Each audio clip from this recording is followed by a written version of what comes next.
Yeah, what's good, y'all? Shaman the Bigga P, and here are my first post-fight thoughts for 2013. I just finished watching the HBO Tripleheader tonight, and also I watched the card on NBC Sports. And overall, yes, it was a fairly good night of boxing.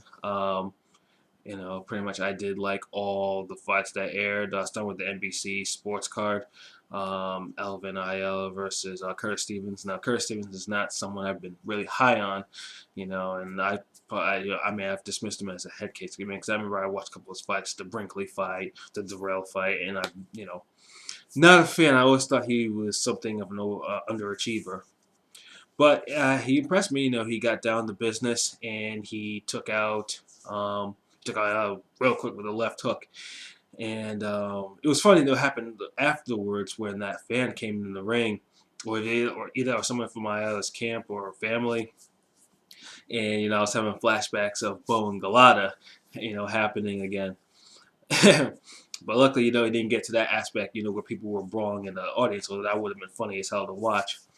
But props for Stevens. He got himself one of the minor titles, and most likely now ranking. He should be a good fight, a good contender at middleweight.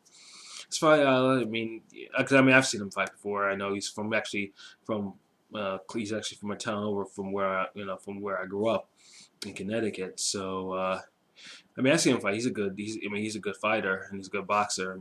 Little suspect chin and everything, but yeah, I don't say he needs to retire or anything like that. He just has to go back to the drawing board, I guess, and continue to do his thing. And then brings us to the NBC Sports main event. It was Kovalev versus Campillo. Now, I read, prior to the fight, Campillo had problems with his training camp and whatnot, and I thought maybe that wasn't the truth. And then all of a sudden, the audience, the announcers were saying the same thing. So it was wondering to see what was going to happen, and it was really sad to watch Campillo just get beaten up. He really wasn't in the fight. Kovalev just took him apart and dropped him like. Now, if there's one of the few fighters in boxing that's really hard luck, it's this man. And Campillo is a former light heavyweight champ, but things just don't seem to go his way, career-wise in boxing. And I hope that this isn't going to be the end of him as a fighter or anything like that. But it just seemed like, he just had no fire in that fight, and it was disturbing to watch. But for Kovalev, of course, he makes a good statement, and he makes a great statement, and just continue to go on from there. I was just really more shocked because Campillo manages to avoid getting knocked out by Cloud in his last fight, and to, in my opinion, win that fight against him. But he got jobbed, and now he didn't get jobbed. He just got beat down, and he's like wondering where does he go from here. But yeah, like I said, my hats off to Kovalev, and that was a great victory. That was a great KO victory, and I definitely look forward to seeing more of his fights. Now brings us to the HBO Tripleheader card. The first fight was Burgos versus Martinez, and now on paper, I was thinking, okay, this will probably be a slugfest because Martinez has a tendency to brawl. But starting very early in the fight, Burgos, established the body work, which would prove to be doing was Martinez. Now, of course, took although he was fronting like say, hey, them body shots were not hurting me, bring it on. He got broken down by those body shots, and his punches were reduced to literally having absolutely nothing on him. They were arm punches. He was throwing himself into his punches like he wasn't standing flat-footed. He wasn't planting his feet or anything like that. And Burgos was just outworking him and just going to the body, just doubling over. I thought we were going to see a body KO stoppage. The 12th round was nice. They both went, swung for the hills. Burgos tried to emphasize to try to put a exclamation point on his fight, trying to knock him out. And which brings me to the atrocity that were the scorecards. Now, I don't know what you guys think, but there was no way in hell that this fight was a split decision draw. I mean, it's bad enough one judge actually made the fight even, which absolutely I couldn't see it. But one judge actually scored about 116, 112 for Martinez. And when I see something like that, that just means to me that we have some incompetent judges, and that particular judge should never, ever, ever judge a championship fight again, ever. And I felt for Burgos because I thought he won that comfortably. Like, Martinez, could barely even raise his hands. He couldn't even raise that because his ribs were all, his body was all, beaten up, and he did not deserve that draw. And I hope there is a rematch because Burgos definitely deserves that or another title shot because he put in quality work.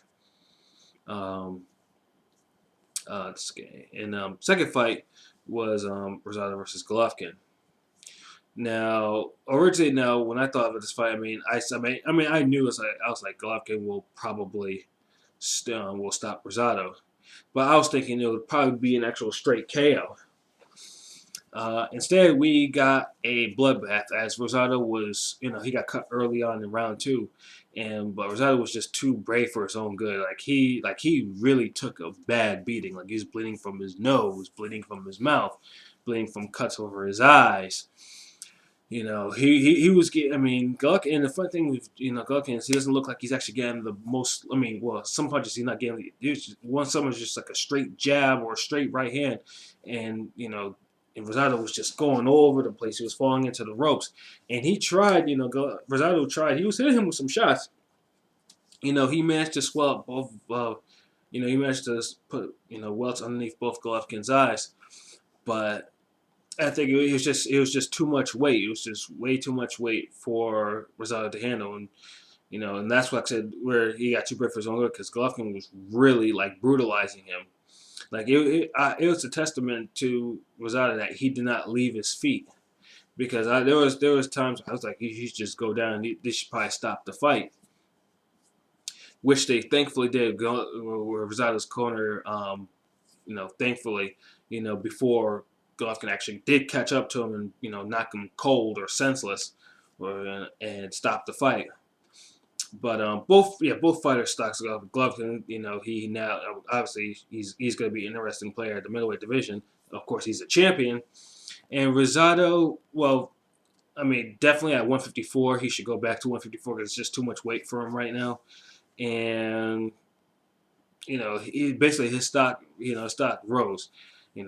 And I look forward to him. Hopefully, maybe getting a shot at Bundridge, trying to take the title off him, and go from there. Well, once he gets like a good rest, but because he needs to heal up, and I'm just hoping that that beating that he took from Golovkin won't diminish him by any means. But my hats off to both because that was a really bloody fight. Because I know I cringed when after the stoppage, Rosado went to his corner and was blowing a big blood snot bubble from his nose, just pouring out. I was like, yeah, that was too much. And this brings us to our main event, Salido versus Garcia. Pretty much from the opening bell, it was all Garcia. Now, usually you don't see a lot of young fighters have the type of poise that Garcia have in their first championship bout. But Garcia was excellent.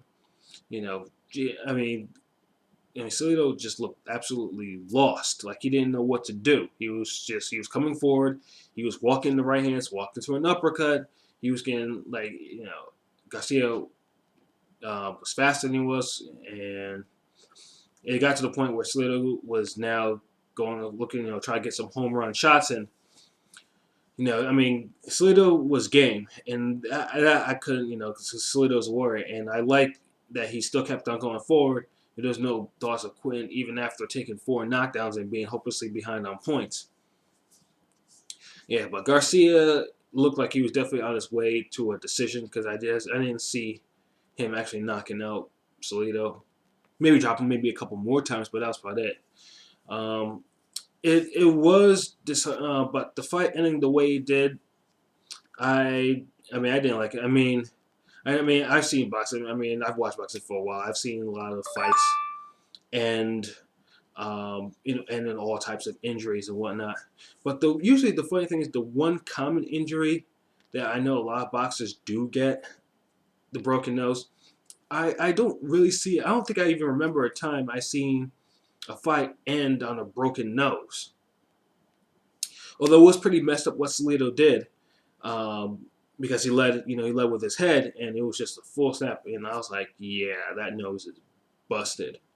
Um, but I honestly thought, I mean, he had about give or take, was it 3 more rounds or so, and I thought they could have continued it. I mean, for a boxer, I mean, I would imagine, yes, it's painful, but you can still continue to fight with a broken nose. I mean, you can breathe through your mouth. But what do I know? I mean, I thought that ending was just a little cheap, and I thought Garcia's, his brother Robert Garcia, who I used to watch also back in the late '90s. I thought he milked out just a little bit, just stop the fight because now what happened if it was an actual punch that broke that nose, that broke Garcia's nose rather than rather than the leading headbutt. You're gonna stop the fight then?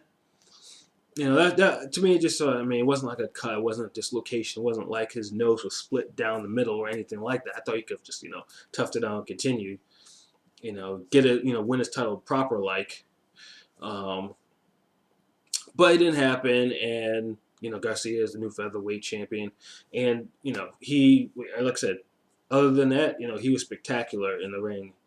And he was absolutely great. And it's funny too because he's just so calm. He's just so laid back.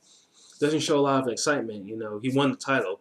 That's fine. Blah blah blah, and all that. He was just real nonchalant, real humble, and I like that about him. He's a good guy, and I do wish him success. And hey, if they go for a rematch, I wouldn't mind it. I wouldn't mind it at all. But Salido, I didn't know. I mean, Salido's fight. Do I say that the reason why he lost the way he did is maybe because something took out of him? Maybe the fights with Wama took something out of him, or he was just simply outclassed.